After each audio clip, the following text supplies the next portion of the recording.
ओम शांति। इस वीडियो में हम अव्यक्त मुरली अध्ययन प्रोजेक्ट के लिए 23 जनवरी 1979 की मुरली का रिवीजन करेंगे। मुरली का टाइटल है सदा सुहागिन ही सदा संपन्न है। इस मुरली में बाबा ने कहा कि आज बाप दादा बच्चों के श्रेष्ठ भाग्य और सदा सुहाग को देख हर्षित हो रहे हैं। हर एक बच्चा भाग्यशाली और सदा सुहागिन है। भाग्य विधाता द्वारा जो भाग्य प्राप्त हुआ है उसको अच्छी तरह से जानते हो। विश्व में जीवन की श्रेष्ठता इन दो बातों की होती है, एक सुहाग दूसरा भाग्य। अगर सदा सुहाग नहीं तो सारी जीवन बेकार अनुभव करते हैं, नीरस समझते हैं। लेकिन आप सबका अविनाशी सुहाग है जो कभी मिटने वाला नहीं, क्योंकि अविनाशी अमरनाथ ही आपका सुहाग है। जैसे वह अमर है वैसे आपका सुहाग भी अमर है। सुहागवती स्वयं को सदा दुनिया में श्रेष्ठ समझती है। सुहागवती सदा साथ के कारण स्वयं को संतुष्ट समझती है। आजकल की दुनिया में जिसको श्रेष्ठ कार्य समझते हैं उस श्रेष्ठ कार्य के निमित्त सुहागिन को ही रखते हैं। सुहागिन सदा श्रृंगार की अधिकारी होती है। सुहागिन नहीं तो श्रृंगार भी नहीं। सुहाग की निशानी तिलक और कंगन होती है। सुहागिन सदा सुहाग के कारण सुहाग के खजानों को सर्व खजाने अनुभव करती है, अर्थात अपने को संपन्न समझती है। ऐसे ही यह सब रीति रस्म अविनाशी सुहाग का यादगार चला आ रहा है। आप सब सच्ची सुहागिन विश्व के अंदर सर्वश्रेष्ठ आत्माएं गाई और पूजी जाती हो। आज का विश्व आप सदा सुहागिन के जड़ चित्रों को देख खुश होता कि यह आत्माएं अमरनाथ अर्थात पति परमेश्वर की सच्ची पार्वतियां हैं। आप सच्ची सुहागिन आत्माएं सदा स्मृति के तिलकधारी और मर्यादाओं के कंगनधारी आत्माएं, सदा दिव्य गुणों के श्रृंगार से सजी सजाई आत्माएं। आप सदा सुहागिन आत्माएं सदा सर्व खजानों से संपन्न और विश्व के परिवर्तन के श्रेष्ठ कार्य व शुभ कार्य के निमित्त हो। संगम युग के इस श्रेष्ठ व अविनाशी बेहद के सुहाग की रीति रस्म हद के सुहाग में भी चलती आ रही है। अपने आप से पूछो, ऐसे सदा सुहागिन अर्थात सदा संपन्न और सदा हर्षित अनुभव करते हैं? सदा अपने को आत्मा और परमात्मा के कंबाइंड रूप का अनुभव करते हो? सिंगल हो व युगल हो, अकेले समझेंगे तो वियोगी जीवन अनुभव करेंगे। सदा सुहागिन अर्थात कंबाइंड समझेंगे तो सदा मिलन महफिल में अपने को अनुभव करेंगे।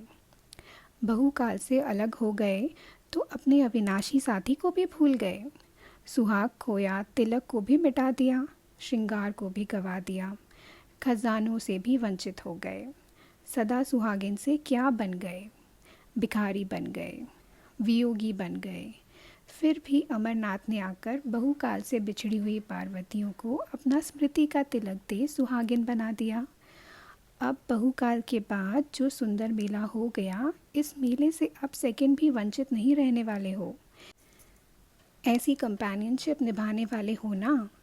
आज बाप दादा अपनी पार्वतियों का श्रृंगार देख रहे थे कि हर एक पार्वती कहाँ तक सजी सजाई रहती है। श्रृंगार तो सब करते हो, लेकिन फिर भी नंबरवार। माला सभी पहनते हैं, लेकिन कोई 9 लखा हार और कोई साधारण मोतियों का हार। ऐसे ही बाप के गुणों की माला व अमरनाथ की महिमा की माला सबके गले में पड़ी हुई है। फिर भी अंतर है। अंतर तो समझते हो ना। गाने वाले हैं व बनने वाले हैं, इनमें अंतर पड़ जाता है। ऐसे ही मर्यादाओं के कंगन तो सबने पहने हैं। सब मर्यादाओं के कंगन से सज रहे हैं, लेकिन सदा मर्यादा पुरुषोत्तम बनने में कोई हीरे तुल्य बने हैं, कोई सोने तुल्य बने हैं और कोई फिर चांदी तुल्य बने हैं। कहाँ हीरा और कहाँ चांदी? तो नंबरवार तो हो गए ना। इसलिए कहा कि नंबरवार श्रृंगार देख रहे हैं। दूसरी बात, सुहाग के साथ भाग्य देखा। लौकिक रीति से भी भाग्य का आधार तन की तंदुरुस्ती, मन की खुशी, धन की समृद्धि, संबंध की सदा संतुष्टि और संबंध में सदा सफलता मूर्त होता है। इन सब बातों से भाग्य को देखते हैं। तो अब संगम युग का श्रेष्ठ भाग्य अनुभव कर रहे हो ना।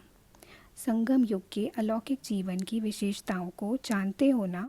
सदा स्वस्थ अर्थात सदा स्व में स्थित रहने से तन का कर्म भोग भी कर्म योग से सूली से काटा हो जाता है। कर्म भोग को भी बेहद के ड्रामा के अंदर खेल समझकर खेलते हैं, तो तन का रोग योग में परिवर्तन हो गया। इसलिए सदा स्वस्थ हो। बीमारी को बीमारी नहीं समझते, लेकिन अनेक जन्मों का बोझ हल्का हो रहा है, हिसाब चुकतू हो रहा है। ऐसे समझने से सदा स्वस्थ समझते हो। साथ साथ मन की खुशी तो सदा प्राप्त है ही। मन मना भव होना अर्थात खुशियों के खजाने से संपन्न होना। ज्ञान धन सब धनों से श्रेष्ठ है। ज्ञान धन वालों की प्रकृति स्वतः ही दासी बन जाती है। जहाँ ज्ञान धन है वहाँ स्थूल धन की कोई कमी नहीं, तो धन का भाग्य भी सदा प्राप्त है। तीसरा है संबंध। सर्व संबंध निभाने वाले परमात्मा को अपना बना लिया। जब चाहो जैसा संबंध चाहो वैसा ही संबंध का रस एक द्वारा सदा निभा सकते हो। और संबंध भी ऐसे जो देने वाले होंगे, लेने वाले नहीं। कभी धोखा भी नहीं देने वाले, सदा प्रीति की रीति निभाने वाले। ऐसे अमर संबंध अनुभव करते हो ना। और बात संपर्क। संगम युगी जीवन में संपर्क भी सदा होली हंसों से है। बाप के संपर्क के आधार पर ब्राह्मण परिवार का संपर्क है। हंस और बगुलों का संपर्क नहीं, लेकिन ब्राह्मण आत्माओं का संपर्क है। बगुलों का संपर्क सिर्फ सेवा अर्थ है।